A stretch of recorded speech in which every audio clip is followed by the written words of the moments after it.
ActRaiser is an interesting game on the Super Nintendo, not only because it tries something different, but because it tries to blend three different genres together, and does it very well. ActRaiser takes an action RPG, 2D platforming elements, and a god simulator mode, and combines them all together to make a uniquely crafted game that I still think stands out pretty well today. The game was made by Quintet, and many people who have played Super Nintendo RPGs will be very familiar with that company and the games that they have made.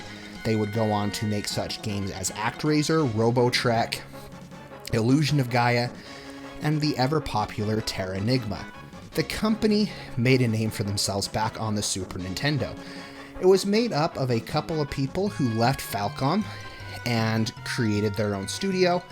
Enix published a lot of their titles, and they just overall saw a lot of great success on the Super Nintendo.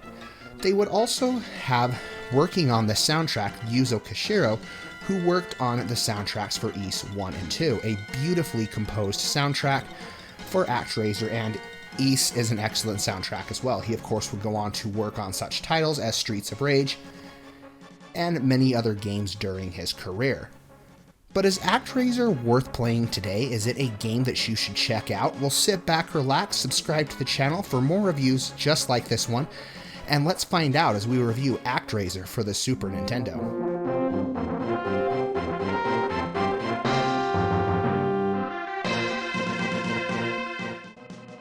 ActRaiser doesn't have much of a story, or what it does is pretty basic. You play as the Master or God as you fight demons and restore the land after you awaken from your deep slumber from which Tanzra or Satan put you in, and corrupted the land. The game was heavily censored due to Nintendo of America at the time removing all religious references to the game, hence the name changes to Tanzra and the Master. But the subtle references are still there and are not hard to miss. There isn't much to character development during the building of the town. You have your town leaders come to the altar and ask you for various tasks, whether it's to slay demons, find a citizen in the desert, or perhaps even cure an ailment of which the townspeople are infected by. The story really is a product of its time, but that isn't an insult. I think for what the game was clearly going for, its simplicity adds to its charm. The gameplay is the bulk of what you would be focusing on when it comes to ActRaiser. As I stated, it tries to meld three different genres into one game, and it works quite well. Let's talk a bit about the action RPG and platforming elements first. Each act serves as a level for the game, equipped with its obstacles, platforms, and bosses.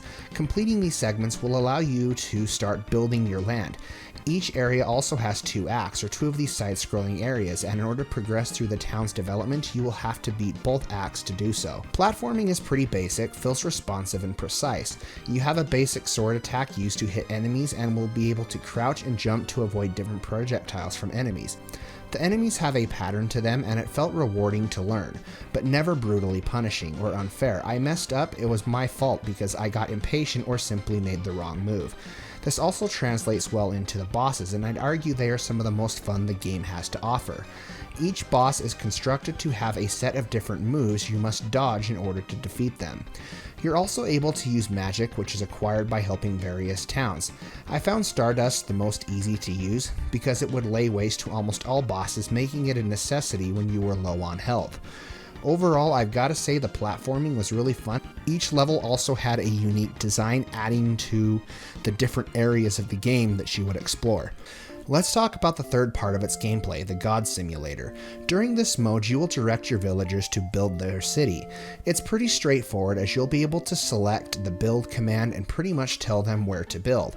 There are some hurdles that do get in the way though. Monsters roam the land and your angel companion will be able to fire arrows at these creatures in order to kill them. Your goal will be then to bring the villagers over to the demon's lair so they can seal it, making enemies so they cannot spawn from that specific area again. Sealing off demons' lairs will also level up the city, making sturdier buildings and more spacious houses. As a matter of fact, increasing the populace will level you up as well, increasing your health during the 2D platforming levels. Overall, it's simplistic, easy to figure out, and didn't require a lot of strategy, which was something I enjoyed, as I'm typically not someone who likes city builders or god simulators. You'll be able to learn various magic as well from building. You'll also have obstacles you must destroy, and summon up lightning, rain, or sun, and you'll be able to remove these for the villagers to continue expanding. During specific times, your villagers will often tell you they have something to tell you. This may be giving you an offering, telling you that they've learned something, or giving you a task to help them out. For instance, the offering you get from Bloodpool will allow you to be able to plant wheat in another village, which allows the populace to grow bigger, as wheat is also able to feed more people than corn. Sometimes development of a village will be halted because you'll lack the necessary item the villagers are asking for. For instance, one town I came across came down with a plague, and people were dying. I had to go to another village, beat the first act, develop the village to a certain point until they gave me the offering of herbs. I was able to take those back to that village and offer them the herbs and heal the people, allowing them to start rebuilding once again. Overall, ActRaiser was a game that I really enjoyed. Honestly, it was a game I didn't think I'd ever play, much less stick with to see through to the end. ActRaiser made a nice distraction for a little bit, and I'm glad I took the time to experience it. It's easy to see some of the concepts Quintet would take and add to their later games. Overall, I think it's a pretty solid game. While I don't think this is going to be everybody's cup of tea, and some will look at it and feel like it's a bit outdated, there's enough here that the game does to make it feel different than most RPGs or JRPGs try. I'd love to see a third game that follows this formula, since the second one abandoned it for a strictly platformer, or even a spiritual successor at this point. I feel pretty comfortable giving this my Gaming with Spoons seal of approval. As I stated, it won't be for everyone, but I do feel like there is still an audience this game is going to cater to, and if it sounds remotely interesting, I'd say play it. I did emulate it for capturing footage purposes, but if you want to play it authentically, cartridges of the game are not going to run you very much. It's pretty accessible to pick up. Overall, I feel like ActRaiser is going to be a game that a lot of people can respect. I think there's definitely an audience for this game, and it is a game that I would like to see a studio try to recreate. As of doing a little bit of research reviewing this title, there was a Steam game released called Soul Seraph that tried to replicate some of these same elements, but a lot of the criticism I've heard towards that game is that the simulator modes lack the pacing that ActRaiser did, taking away from a lot of the charm and a lot of the things people liked from the original game.